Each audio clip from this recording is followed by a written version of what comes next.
Hello, welcome to Dharma Talk. This is an opening of the introduction and biography of Dharma Master Thich Lai. Dharma Master Thich Lai is a Vietnamese Buddhist monk holding the senior monastic ranking. He serves as an abbot of Thom Temple, which are located in the state of Washington, California, and Florida. He leads practitioner in the Pure Land tradition. Throughout his missionary work, Venerable Thich Lai has established himself as a tireless educator and a spiritual guide within the Vietnamese American Buddhist community. He has delivered Dharma teachings at temples across multiple states and presides over the broader Thom Temple network. In keeping with the Buddhist principles of generosity, all of his recording teachings are made available without charge, and he has expressly prohibited their commercial distribution in any form.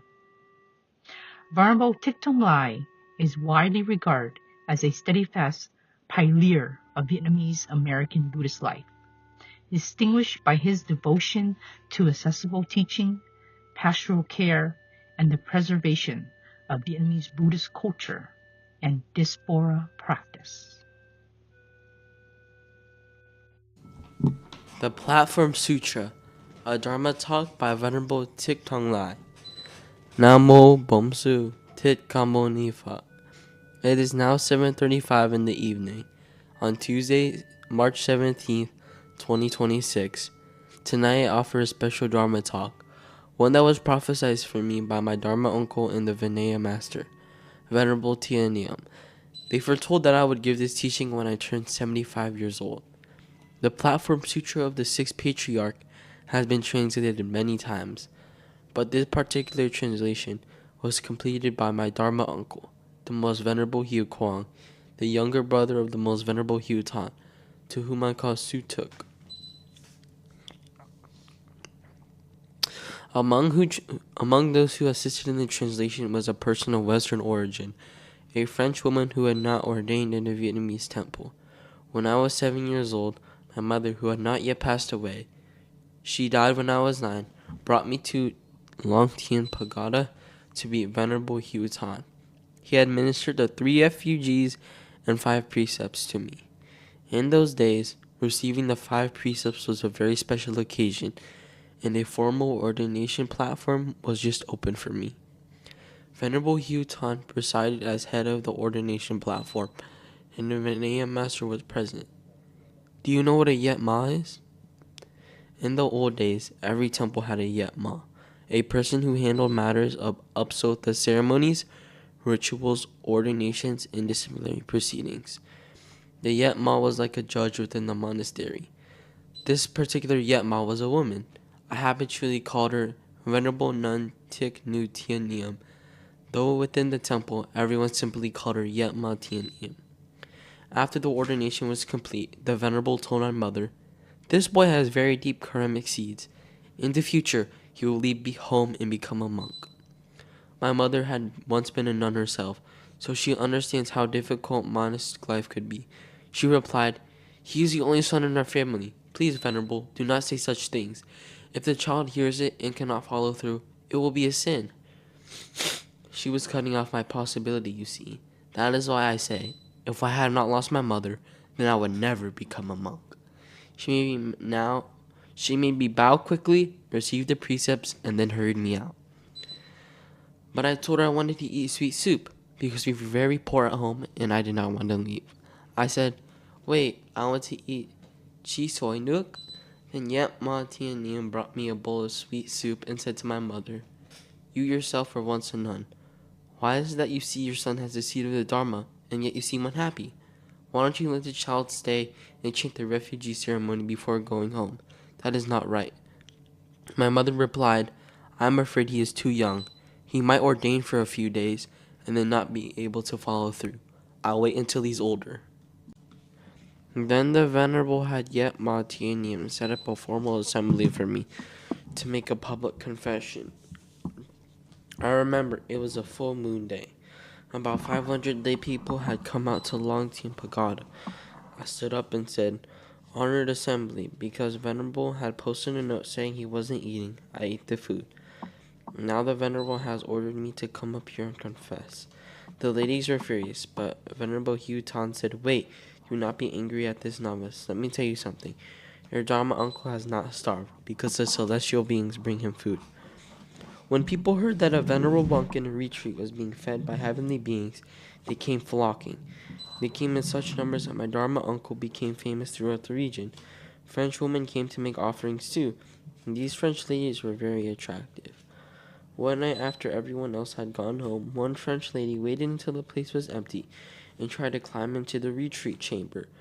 The chamber was very high up, so she found a ladder and climbed in. Venerable Hugh Kwong, having the 5 spiritual powers, was aware of what was happening. He bit his tongue and died, and the woman, startled, ran and fell, leaving behind a scarf, and the ladder remained. Venerable Hugh Kwong wrote few lines inside a copy of the Platform Sutra. "Elder Dharma brother, your younger brother dies through sudden death to protect the precepts and repay a karmic debt." Within that sutra, his final words are recorded.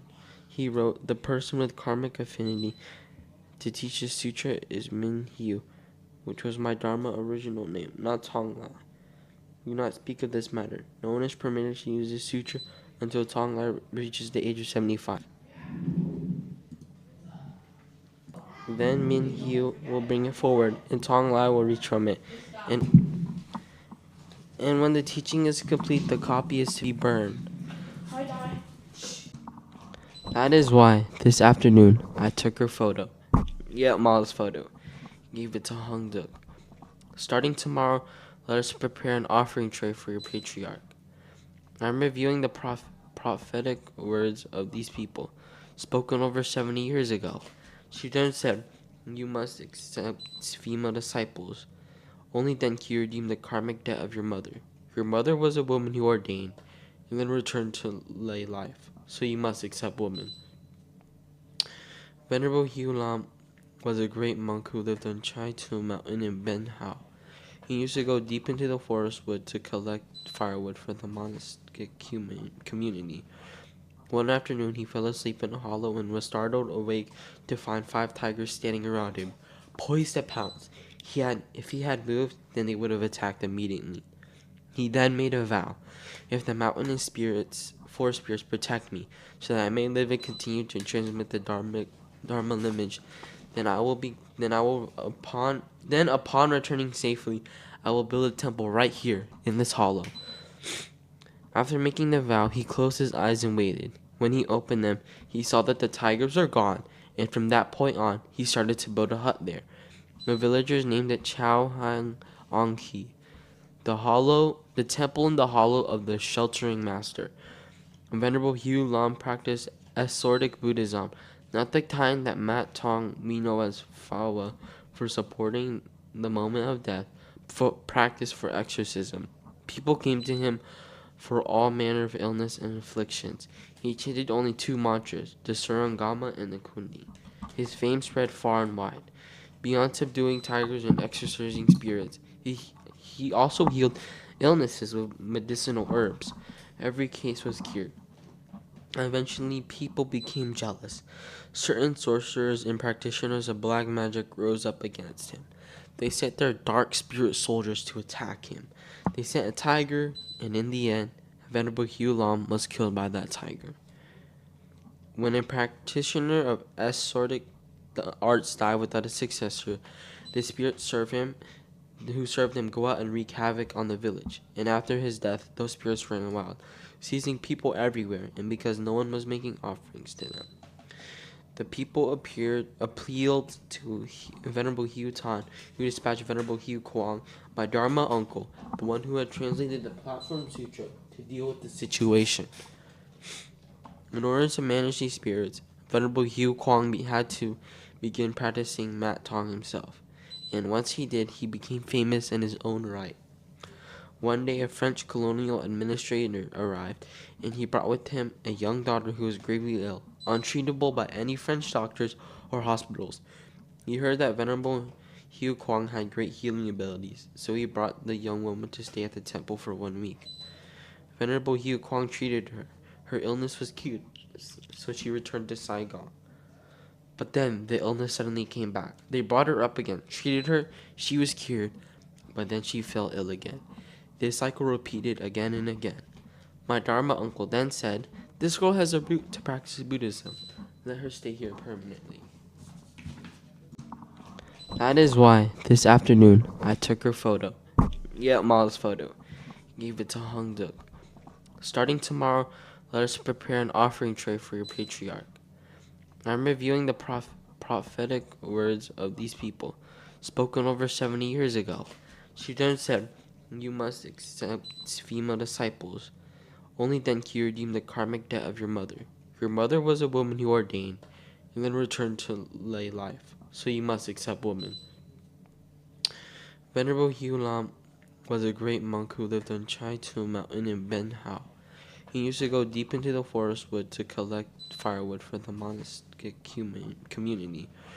One afternoon, he fell asleep in a hollow and was startled awake to find 5 tigers standing around him, poised to pounce. If he had moved, then they would have attacked immediately. He then made a vow: "If the mountain and forest spirits protect me, so that I may live and continue to transmit the Dharma lineage, upon returning safely, I will build a temple right here in this hollow." After making the vow, he closed his eyes and waited. When he opened them, he saw that the tigers were gone, and from that point on, he started to build a hut there. The villagers named it Chao Hang Onghi, the temple in the hollow of the sheltering master. Venerable Hugh Lam practiced ascetic Buddhism, not the kind that Mat Tong we know as Fawa for supporting the moment of death, but practice for exorcism. People came to him for all manner of illness and afflictions. He chanted only 2 mantras, the Surangama and the Kundi. His fame spread far and wide. Beyond subduing tigers and exorcising spirits, he also healed illnesses with medicinal herbs. Every case was cured. Eventually, people became jealous. Certain sorcerers and practitioners of black magic rose up against him. They sent their dark spirit soldiers to attack him. They sent a tiger, and in the end, Venerable Hugh Lam was killed by that tiger. When a practitioner of ascetic arts died without a successor, the spirits who served him go out and wreak havoc on the village. And after his death, those spirits ran wild, seizing people everywhere, and because no one was making offerings to them. The people appealed to Venerable Hugh Tan, who dispatched Venerable Hugh Kwang, my Dharma uncle, the one who had translated the Platform Sutra, to deal with the situation. In order to manage these spirits, Venerable Hugh Kwang had to begin practicing Mat Tong himself, and once he did, he became famous in his own right. One day, a French colonial administrator arrived, and he brought with him a young daughter who was gravely ill, untreatable by any French doctors or hospitals. He heard that Venerable Hugh Kwang had great healing abilities, so he brought the young woman to stay at the temple for 1 week. Venerable Hugh Kwang treated her. Her illness was cured, so she returned to Saigon. But then the illness suddenly came back. They brought her up again, treated her, she was cured, but then she fell ill again. This cycle repeated again and again. My Dharma uncle then said, "This girl has a root to practice Buddhism. Let her stay here permanently." The French official hesitated. Westerners didn't ordinarily become monastics back then, but Venerable Hugh Tan himself administered ordination to her. She became Yit Na Tiem Niem and was assigned to care for Venerable Hugh Kwang. Over time, some of her French friends began to visit, and some developed feelings for Venerable Hugh Kwang. So Venerable Hugh Kwang instructed Yet Ma Tien to return to Long Tien Pagoda so that no one would have the pretext to visit and disturb Venerable Hugh Kwang. Venerable Hugh Kwang then announced that he was entering a strict closed retreat to chant the Sarangama. He said he was being disturbed by a demon of the 5 Agrites. A monk living in the forest hollow, and French woman kept coming to visit. Whichever French woman laid eyes on him became enchanted. This, he said, was the power of Mara.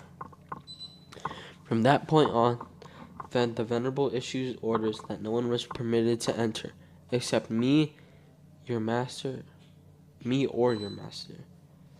I rode a steep through bicycle. Though I was too small to reach the pedal's property, I was a young novice master, and I was the one who brought meals daily to Venerable Hugh Kwong. Whenever I brought his meal, he would leave a written note on the door. He never spoke to me. There was a slot to pass things through. That was all. He was in a closed retreat and refused to see anyone. I carried the meal by a bicycle. Some days I would fall off the bike and spill the food. There were 3 or 4 times he had no meal for the day. Eventually he wrote a note saying, "Do not bring meals to your Dharma uncle anymore."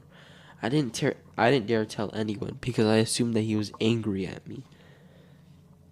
And so every day I would tell the monastery cooks to prepare a morsel for my Dharma uncle, then ride up, sit outside his retreat, and eat the food myself.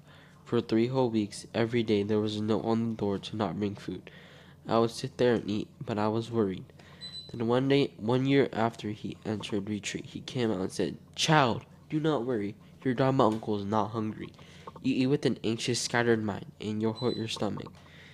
He said, "Do you know why your Dharma uncle has not eaten for a month yet looks so healthy?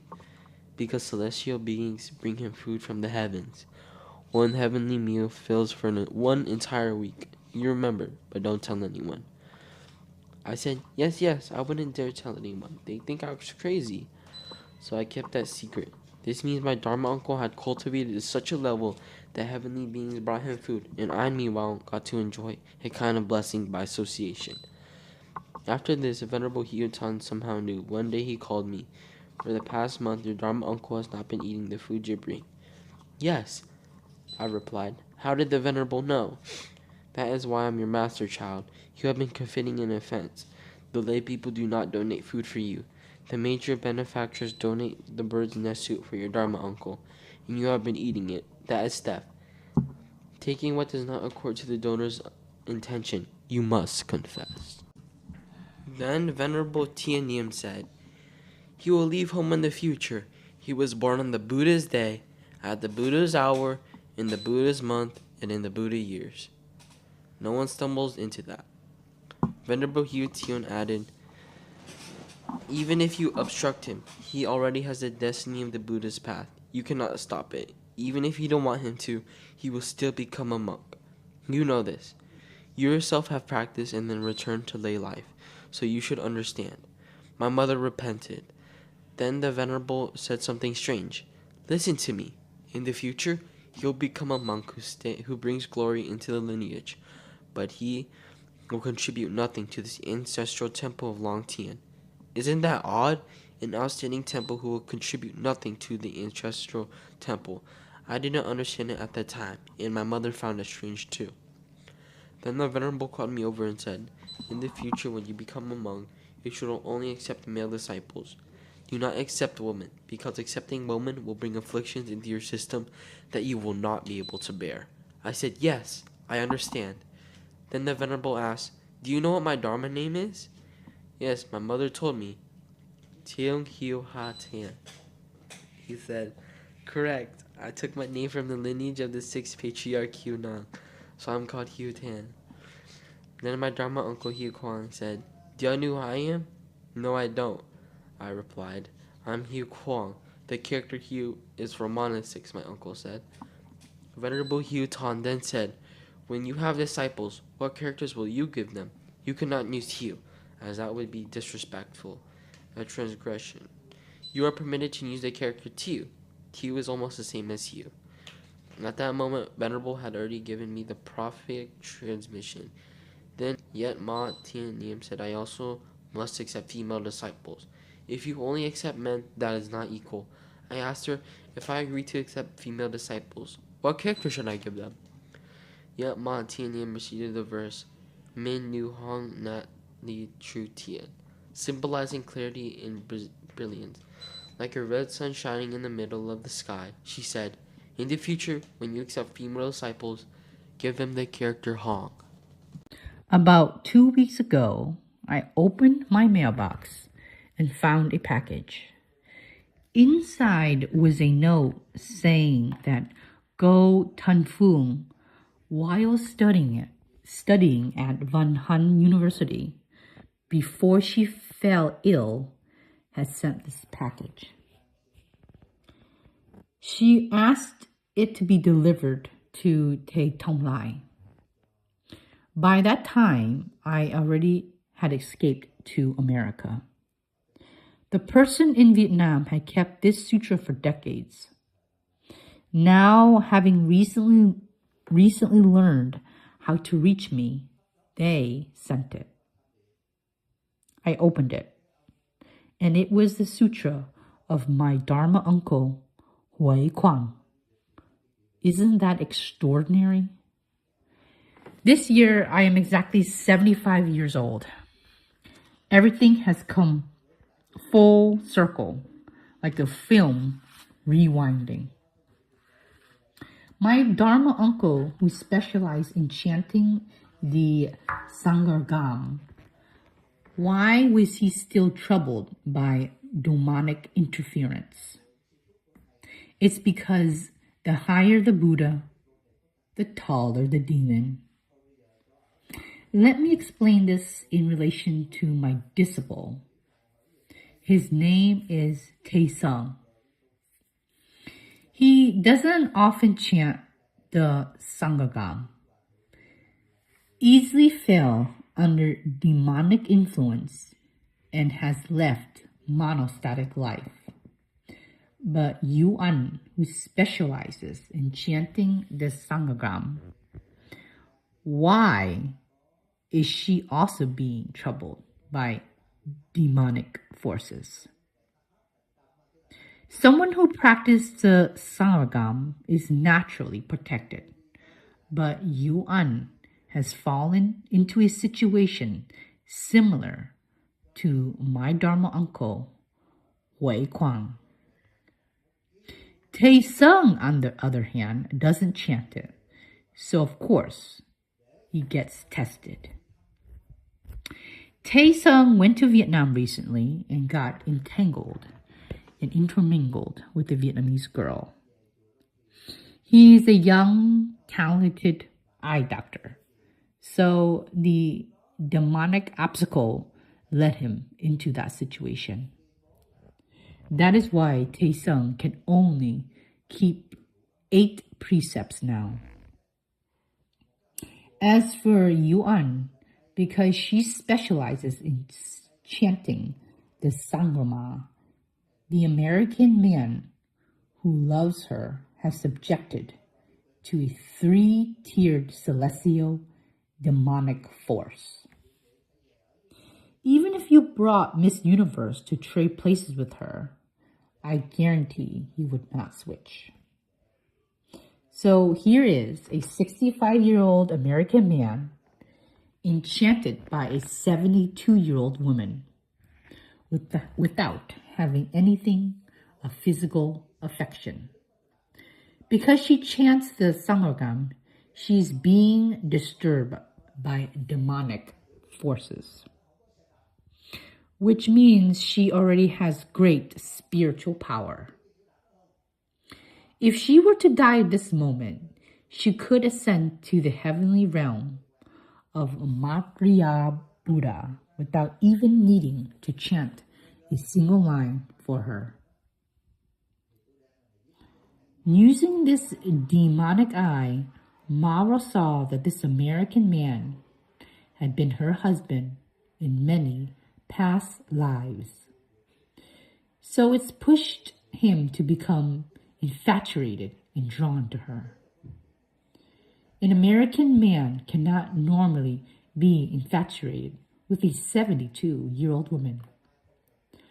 Under the demonic power of Mara, that man sees her as if she was Elizabeth Taylor.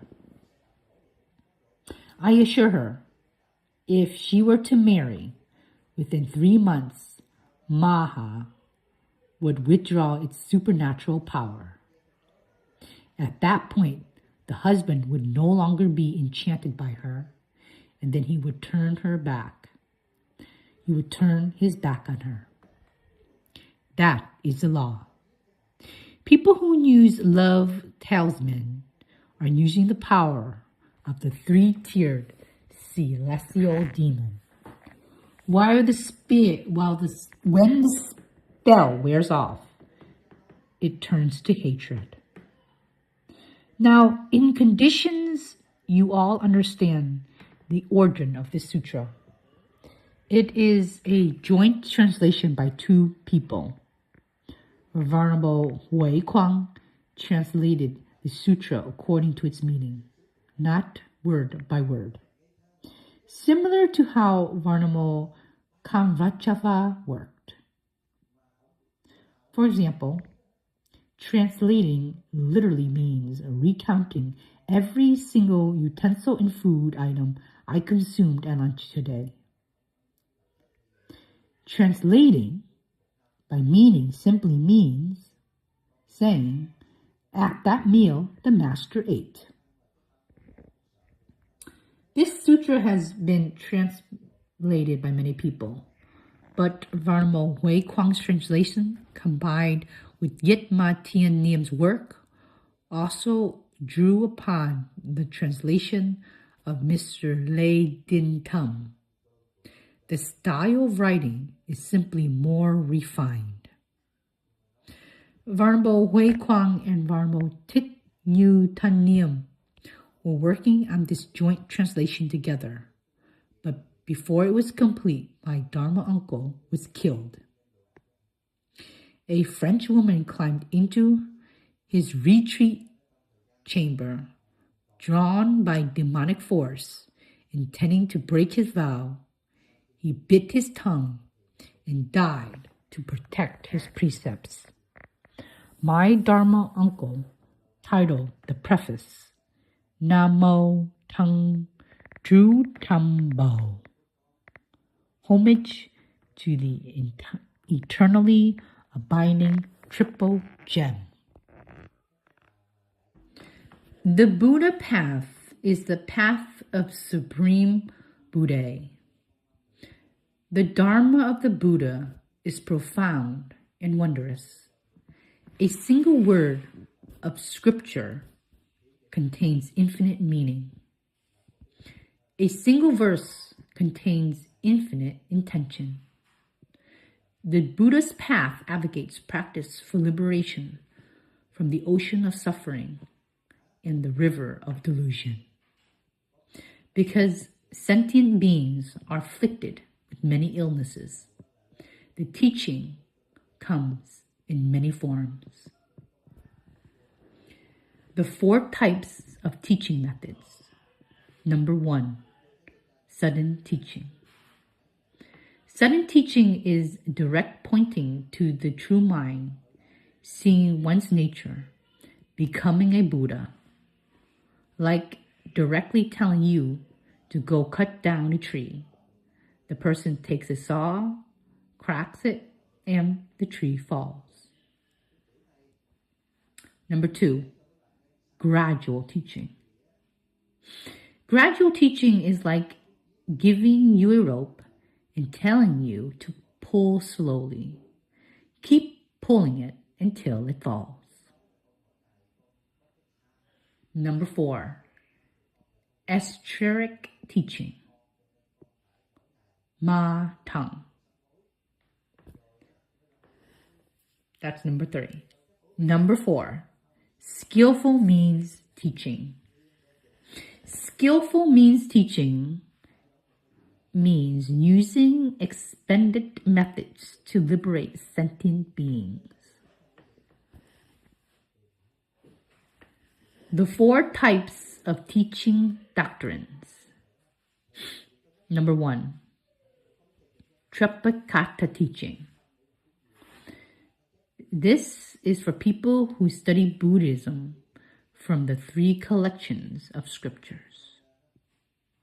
Number 2, general teaching. Teaching expounded by the patriarch and transmitted widely. Number 3, special transmission teaching.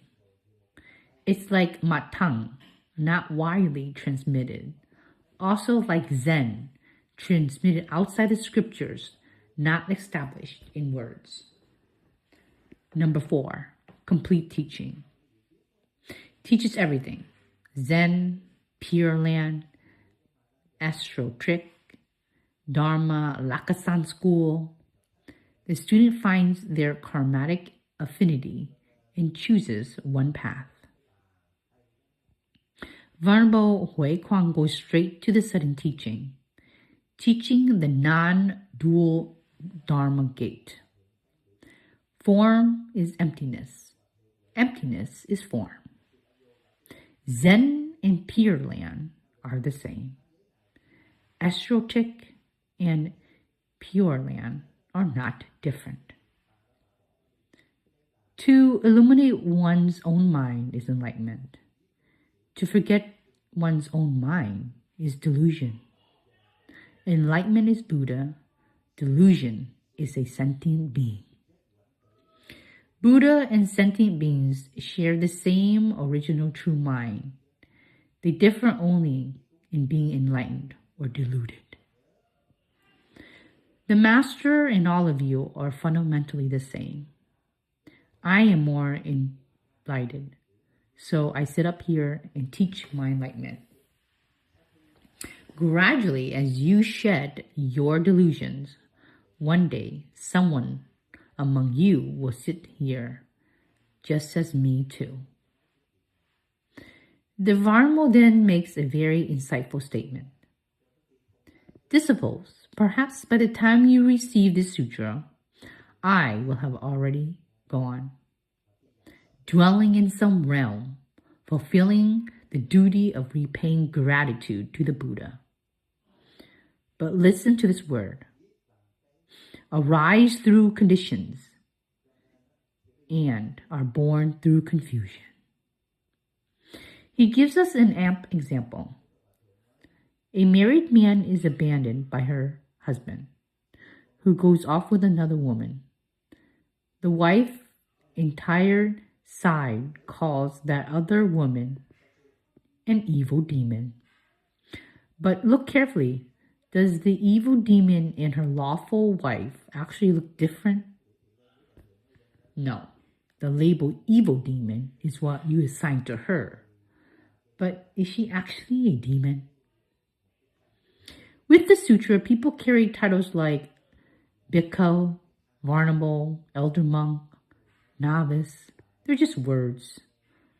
Look for the highest epithet to the lowest novice. They are the same. Clinging to these distinctions only increases your suffering. For example, Dui An's former husband was a man who abandoned her. From one angle, he's a man who's heartless, abandoned his wife and children. From another angle, he is a hero who rescued a family dying of poverty in Vietnam. These are just words, projections, and delusions that people paste onto one another. Please pay attention to this, and your delusions will certainly be cured. His birth and family. The sixth patriarch father was Lu Huan Tao, a third-grade official from the Tang dynasty, roughly equivalent to a provincial governor. His mother was Lady LAI, a woman of exceptional beauty. By the time they reached age 50, they still had not had a single child. So they went praying at the temple, and then another temple, temple after temple, until one night Lady LAI dreamed that she could have a child, but her present child had not yet been reborn because she had a karmatic debt. She had once aborted a pregnancy. Therefore, she would not have a child in this life. In the dream, she pleaded with the divine presence, Please let me have a son in this life, one who is wise and talented. The divine presence asked, are you willing to carry this child for 6 years? And in the dream, Lady Lai agreed. After that night, she returned home to find the house filled with a rich fragrance, and all the flowers and plants in the courtyard suddenly bloomed beautifully in the middle of the winter. Through the power of that vow, she carried the child for 6 years before giving birth to the 6th patriarch. Later, when the 6th patriarch was teaching the Dharma, a disciple asked, you are a bodhisattva who benefits all beings. Why did you make your mother suffer for carrying you for 6 years? The 6th patriarch replied, in a past life, my mother and I went into the forest to hunt. We blocked the entrance to a mouse burrow for 6 years. After 6 days, the mouse finally dug its way out and escaped. My mother and I created this karma together. Therefore, in this life, I must remain in my mother's womb for 6 years. This is an awakening for you all. Earlier today, some of you disturbed the bee colony. Those who were stung, consider yourself to be repaid that karma. Those who weren't stung will inevitably be stung in the future. But that was not malicious. It was done in service of building the triple jump here. From now on, when you chant, dedicate a portion of your merit, and you will enlighten what might otherwise be a debt lasting many lifetimes. While Lady Lai was pregnant, her wisdom was heightened by 6 years. She was able to resolve difficult strategic problems for the Prime Minister. The Emperor promoted her husband in rank. But when the 6th patriarch was just 3 years old, the father had become very close to the Prime Minister, who secretly harbored treasonous intention. When the plot was exposed, the Emperor and the Prime Minister executed. The Emperor had the Prime Minister executed. Lu Wan Tao was an associate and therefore stripped off of his rank and exiled to Lan Niem, the territory between Vietnam and China, to serve as a border guard. Broken-hearted over the loss of his position, he fell ill and died. The family became destitute. While the child was in the womb, the mother's wisdom had helped resolve challenges, and the father had been promoted. But the very moment the child was born, the father lost everything and disgraced and died. Those destined to return to this world as a bodhisattva or a holy monk, have you noticed? They most always lead lives of hardship.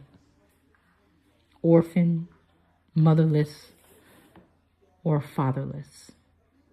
The Buddha Sakyamuni, 7 days after his birth, Queen Maya ascended to the heavens. If the 6th patriarch's father had remained a high official, do you think he could have become a monk? Never. So those destined to return as a bodhisattvas suffer. Suffering comes first. Only through suffering can one practice. My Dharma uncle divided the sutra into 10 chapters. Chapter 1, Self-Account. Chapter 2, Pinjana. Chapter 3, Resolving Debts. Chapter 4, Samadhi and Wisdom. Chapter 5, Wondrous Practice. Chapter 6, Repentance. Chapter 7, Opportunities and Conditions. Chapter 8, Sudden and Gradual. Chapter 9, Protecting the Dharma. Chapter 10, Entrustment.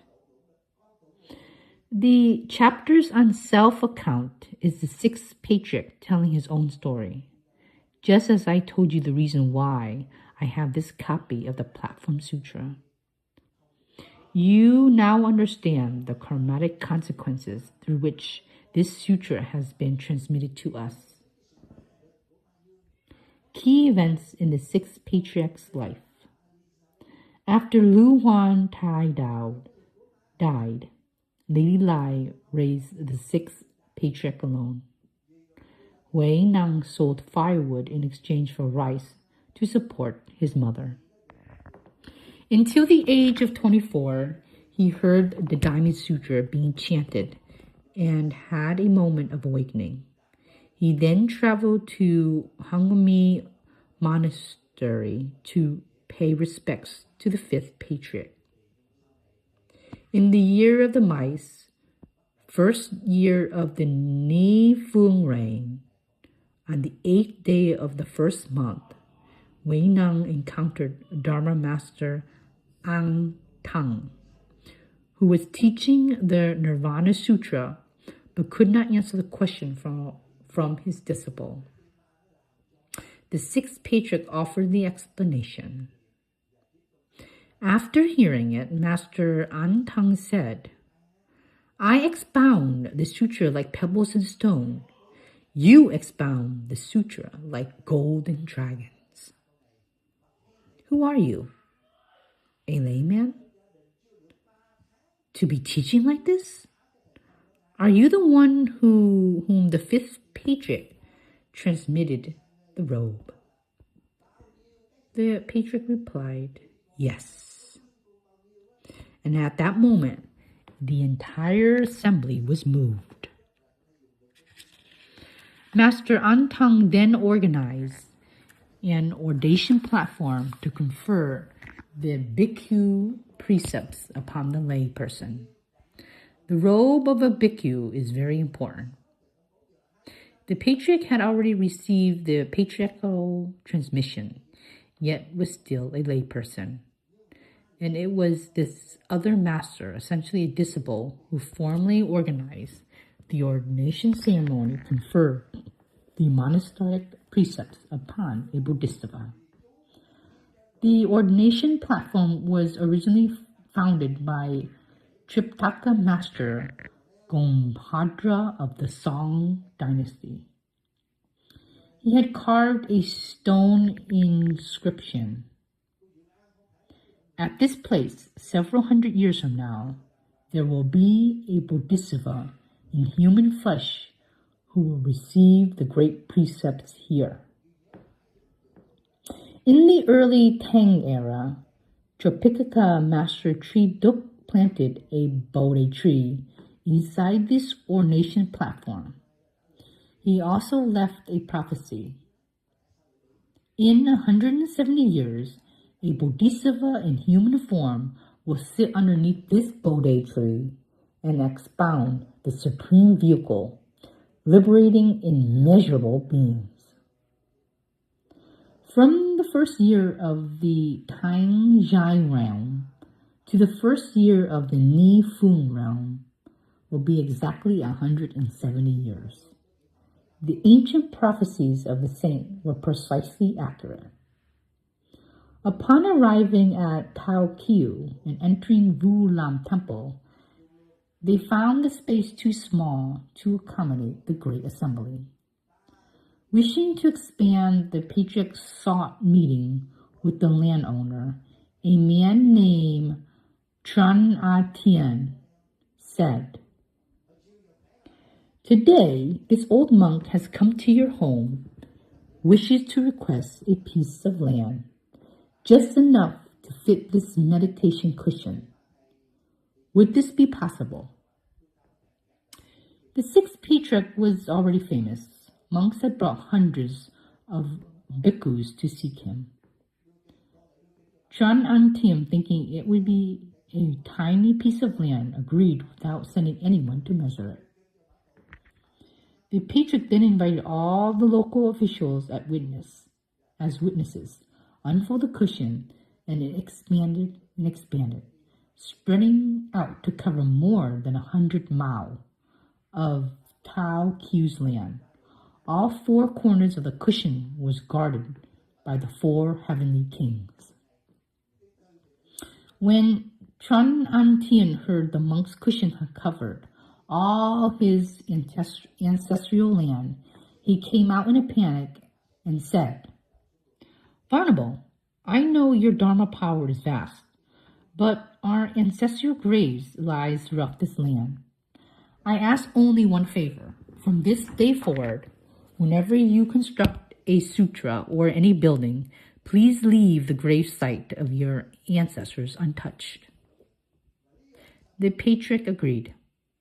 All substantial constructions at Tao Q was done exactly as promised, elevated above ground level, never disturbing the graves.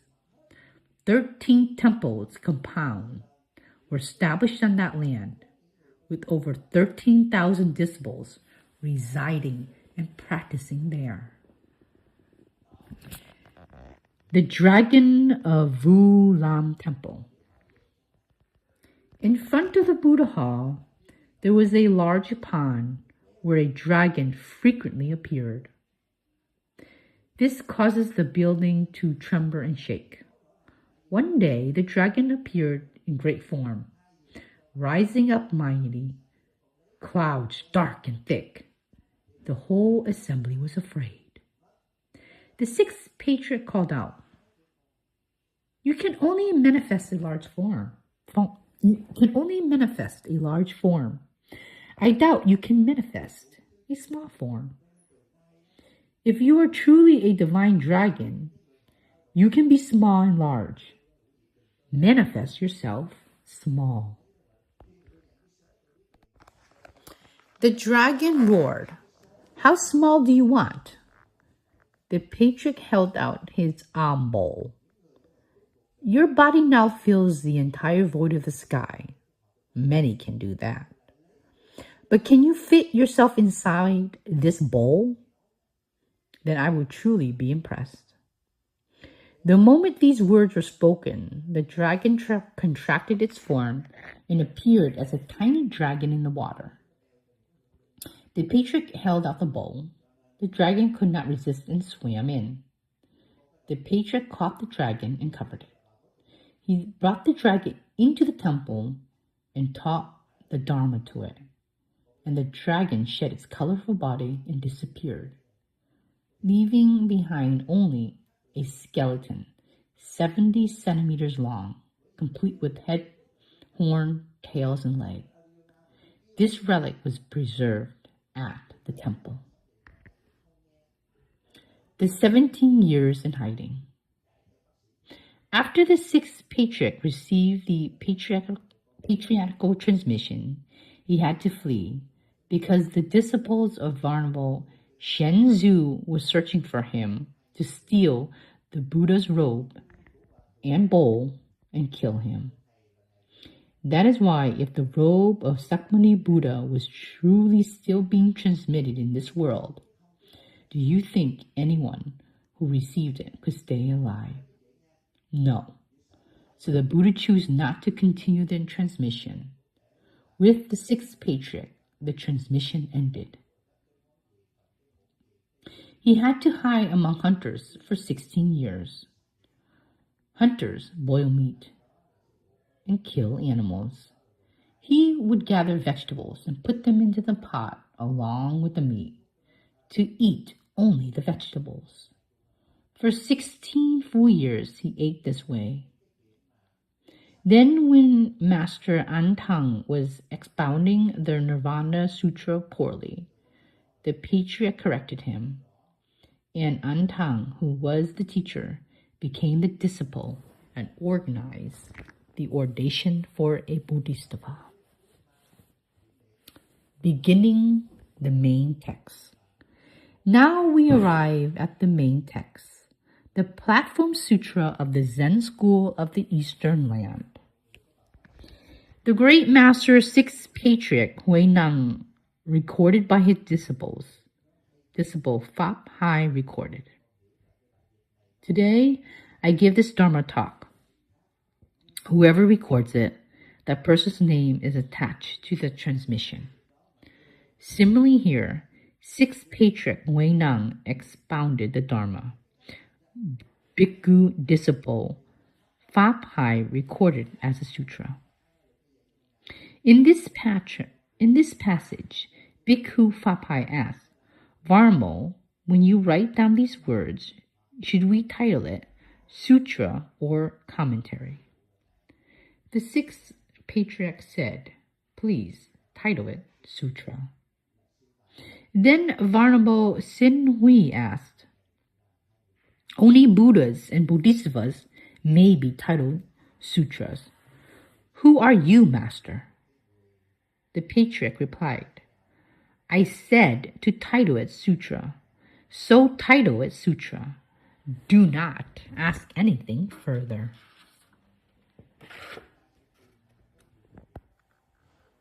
He did not declare himself a Bodhisattva, but he authorized the use of the titled Sutra. Chapter 1, Self-Account.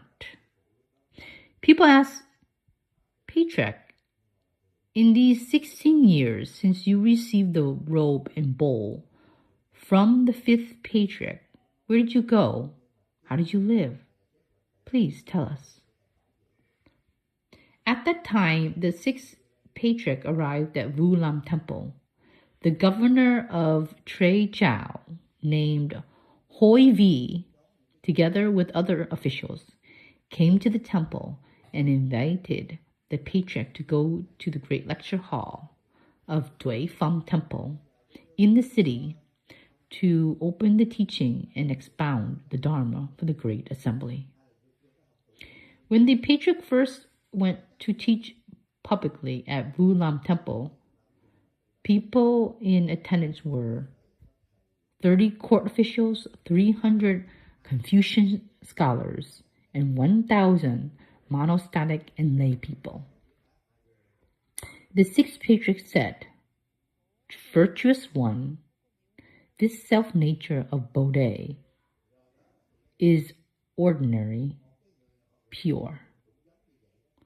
Simply use this mind to practice and you will become a Buddha immediately. Virtuous ones, listen now to the account of how Hui Nang conducted himself and attained the Dharma. My father's ancestral home was in Pham Dong. He served as a third-grade official, but was demoted and exiled to Lang Niam, where he became a commoner. My father unfortunately died early. My widowed mother and I moved to Nam Hai in poverty and hardship. Hui Nang sold firewood at the market. At that time, a customer brought firewood and asked me to deliver it to his shop. After the customer received the firewood, I waited to collect payment. A steward came out and said, Hey, woodcutter, wait until the owner finishes reciting the sutra, then come out and pay you.